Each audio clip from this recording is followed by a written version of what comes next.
Hello and welcome to ET Interview. And the year 2021 has been a year of riches.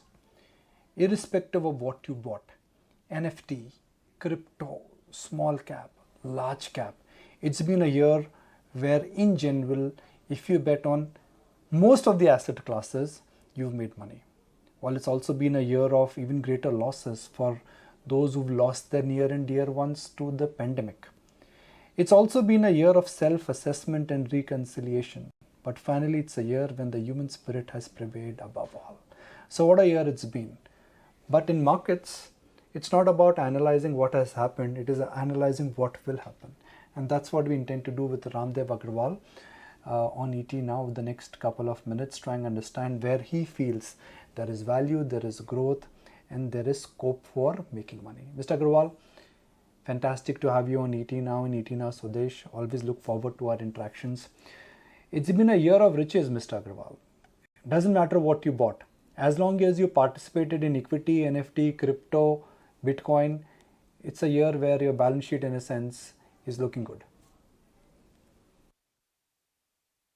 Yeah, I think this has been quite an unexpected year, I would say. I mean, at the end of 2020, we would have never thought that 21 would be such a bumper year across the asset classes. And I think we are passing through unusual time in terms of massive liquidity, very low interest rates, very high inflation, very high asset prices world over, and investment boom in private equity as well as public equity. So maybe this is a golden era of equities. Now, while there is no logic in trying to divide years mathematically, but historically I've always seen that when the year changes, the trend always changes. I don't know why that happens, but it has happened in the past. So how much of the bullishness and the underlying wealth effect which is got created because of high liquidity will spill over to 2022? Yeah, so markets are very, very smart and sensing the any kind of a change in the liquidity situation or cost of liquidity significantly climbing because the macro thing is not that straight.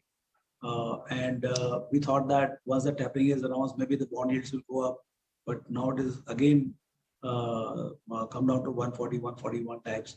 So clearly there are a lot of macro variables which is not as per the textbook, at least the old textbook. So we have to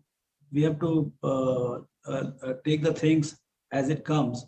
And I don't think we should do too much of macro betting. We should be very, very micro. We must look at the company. We must look at the sector, and then valuation, whatever one can understand, and then go about doing it rather than trying to make a macro call. Let's look at the possible scenarios for 2022. Interest rates will move higher. It will impact valuations. Impact of inflation will eat into margins, or it will have impact on profitability for companies. And then you got this entire conundrum on which way liquidity will move for emerging markets given what is happening to the risk appetite. So how do you think these three things will come together and impact equity markets in general? See, typically what I have seen in the equity market is that once you have a very big year, then next day is clearly kind of a little more moderating type. I mean, even in a long bull run, even if you think that after 2020 correction, this is the start of a new bull phase. So it may last for many years to go. I mean, that all depends on the how well the economy does, how well the corporate profits move. But intermittently, there will be corrections and there'll be periods, long periods of moderate performance. So particularly whenever you have a bumper year in last year, so I was thinking that next year would be much more moderate. But as the correction is getting set in this year itself, I think if the correction becomes a little deeper, then I think we are setting the stage for a again good year in 2022. Has the extent of this recent correction of 10%, which has happened in a matter of 3 weeks, surprised you? No, I was in fact more than expecting you. I mean, I'm not a great market watcher, but it has not come at all as a surprise. And I would think that a little more correction will be better for the long-term investors in the market. Now it's difficult to predict what FIs would do, but we've seen that their selling matters. So far, domestic investors have managed to digest the selling which is coming from there. But if Yeah. FIs they continue to sell, are we looking at some more collateral damage for FI owned sectors, private banks, IT, to some extent, consumer names? Yes, I would think that in a say next a month or so, the correction should get completed. I mean, and our own, kind of for the year. First thing is the year changes. So I think the again calculation starts from the new year. So whatever outperformance or excess performance is there of India, that will go in backdrop, and hopefully it will not be too much of a matter. But I think that excess performance of say 20%, 10% has already corrected. So maybe some more corrections, and then we move into the new year, and the mood of FIs may also change. What I find is that for 22, 23, some very intelligent guys are saying that the growth could be as high as 8% or 9% in the economy. I think that really matters. If that were to be so, then when they will come, I don't know, but it's a matter of time that they will change their view and they will start piling on. The moment it is clear that next year, come what may, we are going to grow at 8 to 9% in the economy. I think that's the outlook. If we have, then clearly we are in for a good time in 22. Fair point. So, how does one understand that the risk reward ratio, considering that we have a potential to grow at 8 to 9% and earnings growth of 15% plus on an aggregate basis, 15 to 20%, is something that is not in the price? Because you always said in the past that अगर आप और मैं कोई चीज़ discuss कर रहे हैं तो market उसको डिस्काउंट कर चुका है. So why do you think markets are not discounting this? I'm also not sure whether 8% will come. And because this year 10% is on the 8.5%, 9% growth is on the back of low base. So we are just about coming back to the pre-COVID right now. So next year, hopefully it is start of a new phase of Indian economy.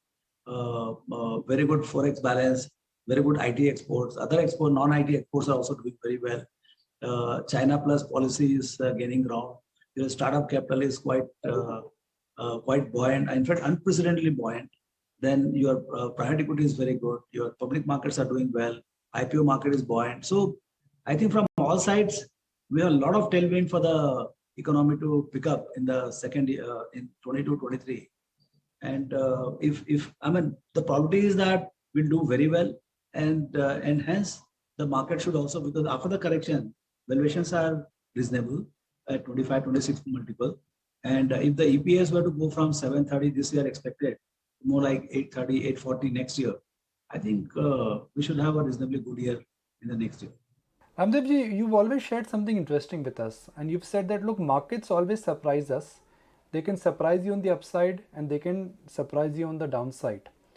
We've had a good surprise on earnings and on the market return front also. So what is your understanding? This is a cycle which has started, ये 3, 4, 5, 6 साल की cycle है. मुझे तो ऐसे ही लगता है क्योंकि what I have seen in last 40 years is that every 7, 8 years, 10 years, you have one big cleansing up, complete cleansing up. 92 was a cleansing, 2000 was cleansing, 2008 was cleansing, then 2020 we saw. The reason could be different every time, but whatever excess was there in the market, it all got cleaned up. And then the new story starts, and again it builds and then overbuilds in next 7, 8 years. So right now we are building up. Maybe at some point of time it will go out of hand and become overbuilt. So we're in that bull phase, and hopefully, I mean, when I see some of the statements of the consultants and all, global consultants, and they say that India could grow at about almost 8 to 10% in next decade, they are saying. So I mean, a lot of people like Mark Mopes, McKinsey chief. I mean, I don't have any special way to look at any crystal ball gazing for Indian economy. But if by chance we can grow at 8% plus, then we are in a fantastic situation to make good money in equity markets in the years to come. And that doesn't seem to be in the price, because I'm not too sure about 8% growth next year. तो Ramdev ji, share बाजार में बोलते हैं that courses remain the same, horses they change. तो आप जिस चीज़ पे focus करते हैं वो है प्रॉफिट पूल और अर्निंग्स। तो अगला बड़ा प्रॉफिट पूल कौन सा है शेयर बाजार के लिए? देखिए, जो कन्वेंशनल आपके प्रॉफिट पूल हैं, जैसे इंडियन आईटी है, योर बैंकिंग फाइनेंस सर्विसेज हैं। सो लाइक हमारे वेल्थ क्रिएशन स्टडी में it is very clear that almost 24-25% comes from maybe even 27-28% comes from banking and financial companies. Then you have another 23-24% coming from IT, which has emerged as the largest sector.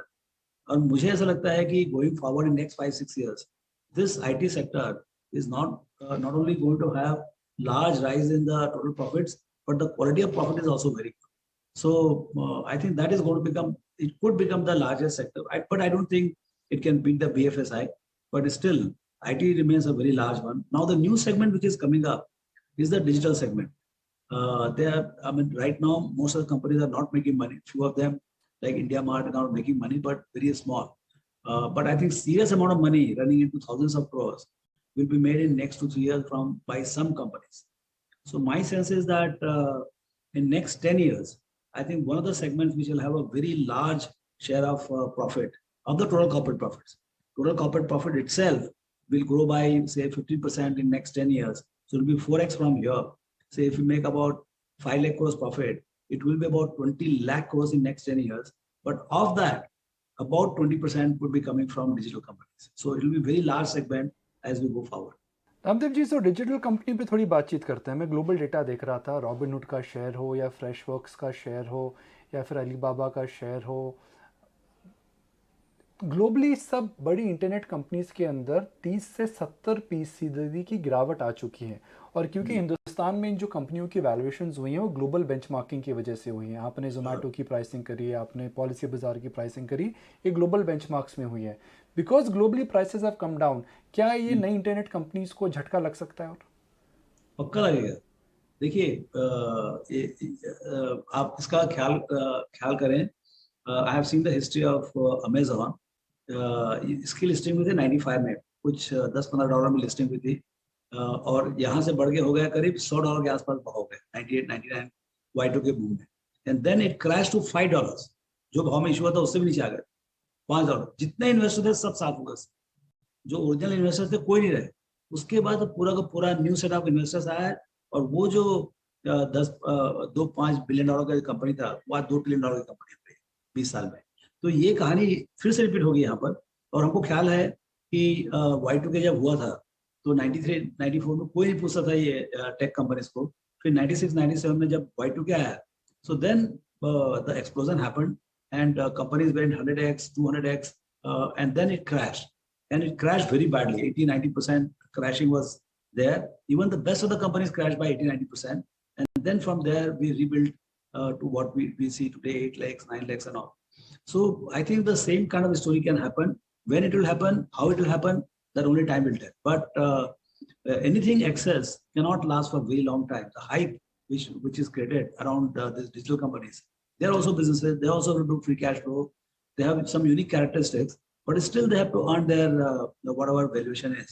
And if they don't earn, they have to be corrected. So I'm very clear that these companies will see some kind of a correction or a stagnation in the prices. That, I mean, two ways you can, time-wise you can correct or price-wise you can correct. Now, since you've invested in Zomato, I'm curious to understand that what will be your strategy for some of these internet companies be? Would you be just chancing, would you be just taking small bets in one or two companies, or you are looking at, let's say, migrating 15-20% of your total corpus eventually in some of these new age businesses? I mean, it will be very slow. We will not take very large bites into any company because our own understanding is very limited, and valuations are also not that what you call reasonable. So, but still we have to learn the game, because we know because they are high growth companies, maybe the correction might be very shallow and we will not be able to catch them whenever it corrects. So you have to put your bet a little bit and try to see that you buy into 2, 3, 4 companies on which your conviction are highest, and see the winner in this category. So to finish first you have to finish. So the companies which have very good execution capability and the entrepreneurs are very good, and the guys who are going to last for next 15, 20 years, and they are going to be winner. So winners are underpriced, and the companies which are average or those who are not likely to win, they are grossly overpriced. Now, who is going to be winner? Who is going to be loser? That becomes a bit of tricky thing, at this juncture. So let's talk about IT services, the traditional IT services model which we are aware of. I looked at Accenture numbers, and on a large base, they Yeah. are indicating a growth of 20%, approximately 20%. Yeah. So what does that tell you about which way large cap IT stocks are headed? They've had a great 2020, a fantastic 2021. Given the momentum which is there, do you think these stocks can still give double digit returns from here? I would think so. I mean, I think this is unprecedented time, like what happened in Y2K. I think digital transformation of the world businesses, even if you're failing, still you have to do digital transformation. So the ones which are successful, the new ones, they have to do digital transformation. But the ones which are struggling, they also need to digitally transform themselves. So I think the digital transformation has taken a pace, particularly after COVID. It is literally urgent, and IT budgets are going up. And so there is now the problem is the supply. Just 2 years back, they were struggling to get enough orders. And now suddenly it is a seller's market. And clearly you can see the attrition, you can see the price also uptick in their services billing. So I think very good period is there. Now, how long it is going to last? Most of the guys I talk to, the CEOs, they say it is going to last 2-3 years, because you can desire that I want to do all these projects, but it can be executed at a pace. So everybody's order book is full. Anybody who can execute. So my sense is that the recruitment which has happened in last year, they will get trained, and they will come into the workforce, and they can deliver only starting from maybe second half of this year, and bulk of the delivery peak will happen maybe first half of next year. So my sense is that we have a good runway, but quite a bit of it is there in the price. We must not forget that at about 35 P multiple, they are literally 50-60% higher than the average what they used to trade it. So keep in mind that particular aspect, but the longevity of this bull run may not be in the price. So will I be reasonable if I say that if the underlying growth trend continues and if the starting point is the current starting point for large cap IT stocks, in 3 years these stocks can double? Is that a reasonable estimate? No, I think that is over expectation. I would say 4 years, not 25%, but more like 70-80%. That should be the good way to expect. But even if you do 15%, very safe, very high quality, 2-3% dividend. So if your price goes up by 15% and you get about 2-3% dividend, I think you are very well off. And these companies are very stable, very high quality, very global in character, and they are inevitable for the global economy. And they are not at the mercy of any government policies, regulation, nothing. So I would think that these companies don't have too much expectation. A lot of things can happen, but expecting double in 4 to 5 years would not be out of place. So I'm going to remind our viewers of a conversation we had once upon a time, and it was literally once upon a time, kai saalo pehle. And you said the following, that Nikunj, the way I invest is that I want my money to double in 2.5 to 3.5 years. That's the kind of hurdle rate I look at.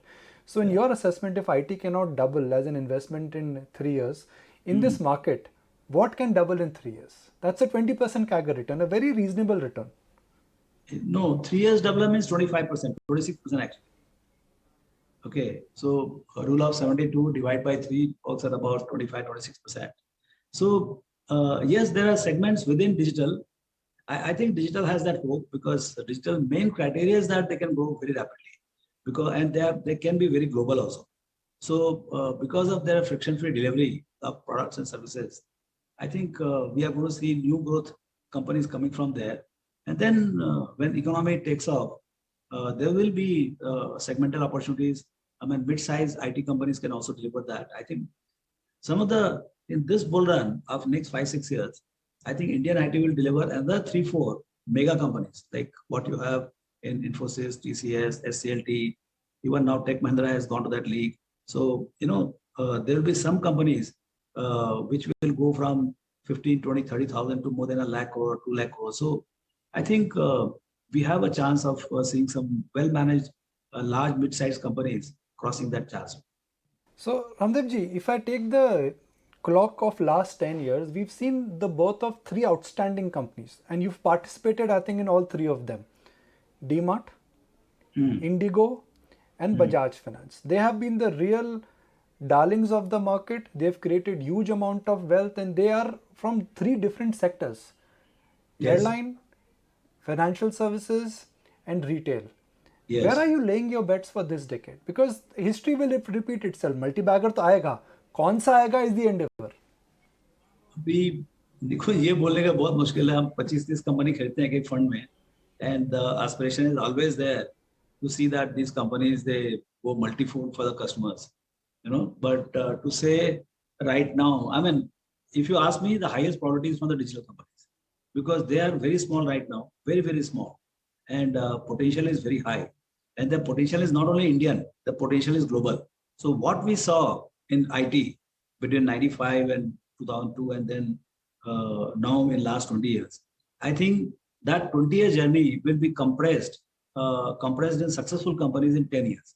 So you know the game is going to be far more exciting in the digital companies, and the companies, the old companies which are digitizing, say like Bajaj Finance and all, who are trying to become the lot more digital as we go along.